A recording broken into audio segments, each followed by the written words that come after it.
जय श्री कृष्ण मित्रों, भगवत गीता में भगवान श्री कृष्ण अर्जुन से कहते हैं कि हे अर्जुन, जिस व्यक्ति ने अपने मन को जीत लिया हुआ है उसके लिए उसका मन सर्वश्रेष्ठ मित्र है, और जो व्यक्ति ऐसा नहीं कर पाया है उसके लिए उसका मन सबसे बड़ा शत्रु बन रहा है। और भगवान श्री कृष्ण यह भी कहते हैं कि जिसने अपने मन को जीत लिया हुआ है उसने पहले ही परमात्मा को प्राप्त कर लिया हुआ है, क्योंकि उसने शांति को प्राप्त कर ली है। और इस तरह के मनुष्य के लिए सुख दुख, सर्दी गर्मी एवं मान अपमान एक सा होता है। इसलिए हे अर्जुन, अगर तुम्हें अपने जीवन में सुख और शांति चाहिए तो तुम्हें अपने मन को अपने वश में करना होगा। प्रिय मित्रों, भगवान श्री कृष्ण के मुख से यह सब बातें सुनने के बाद अर्जुन भगवान श्री कृष्ण से कहते हैं, हे मधुसूदन, यह कहना तो बहुत आसान है कि तुम अपने मन पर काबू पाओ और तुमने मन की स्वामी बन जाओ, परंतु यही तो सबसे दुष्कर कार्य है, क्योंकि मेरा मन तो वायु की तरह चंचल है, हठी है, अत्यंत बलवान है, और इस कारण मुझे अपने मन को अपने वश में करना बहती हुई हवा को अपने वश में करने से भी ज़्यादा कठिन लग रहा है। इसलिए हे माधव, मुझे यह बताइए कि आखिर यह मन क्या है और इस मन को अपने वश में कैसे कर सकता हूँ। अर्जुन का यह प्रश्न सुनने के बाद भगवान श्री कृष्ण अर्जुन से कहते हैं, हे अर्जुन, मानव का मन मानव के शरीर का एक अदृश्य अंग है जो बाहर से कभी दिखाई तो नहीं देता, परंतु वही मानव के शरीर का सबसे शक्तिशाली अंग है। मानव को घमंड की मदिरा पिला पिला कर मदहोश करने वाला पाखंडी केवल यह मन ही है। उसकी हाथों में मोह माया का जाल है जिसे वह मनुष्य की कामनाओं पर टालता रहता है और उसे अपनी काबू में करता रहता है। मानव का मन शरीर से भी मोह करता है और अपनी खुशियों से और अपनी दुखों से भी मोह करता रहता है। खुशियों में यह मन खुशियाँ भर गीत गाता है और दुखों में यही मन दुख भरे गीत गुनगुनाता है।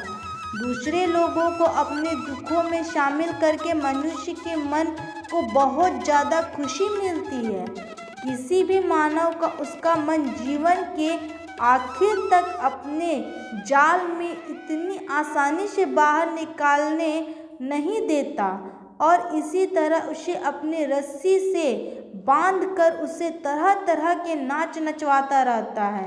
और यह सब तब तक चलता रहता है जब तक कि वह व्यक्ति अपने आप को मन के अधीन रहने देता है, और जब वह व्यक्ति अपने मन के अधीन न रहकर अपने मन को अपने अधीन करने लगता है तब उसका मन उसकी काबू में आ जाता है।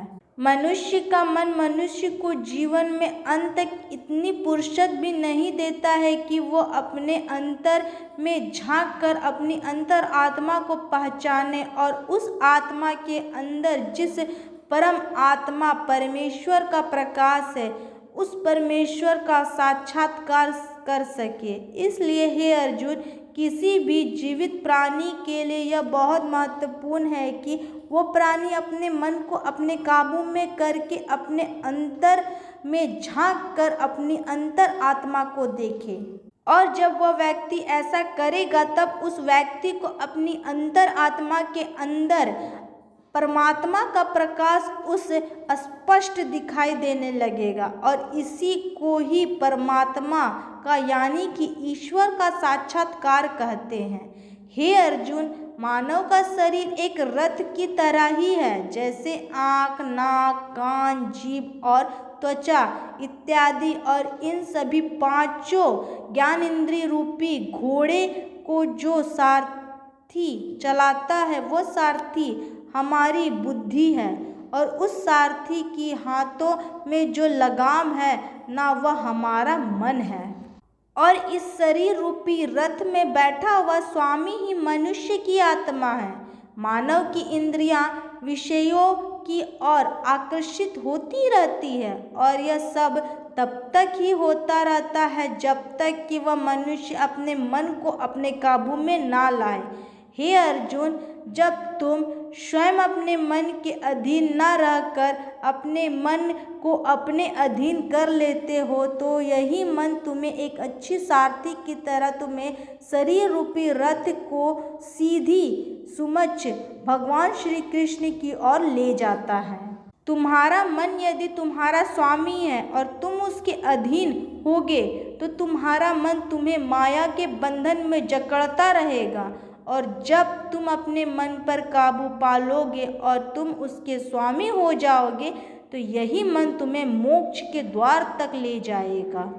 तो दोस्तों, मैं आशा करती हूँ कि आप सभी को मेरी ये श्री कृष्ण मोटिवेशनल स्पीच पसंद आएगी। वीडियो पसंद आई तो कमेंट करके जरूर बताइएगा। वीडियो पसंद आई तो लाइक करिएगा, शेयर कीजिए, चैनल को सब्सक्राइब करिएगा, बेल वाले आइकन को प्रेस करना ना भूलिएगा इसी तरह के लेटेस्ट वीडियो के लिए। जय श्री कृष्ण मित्रों।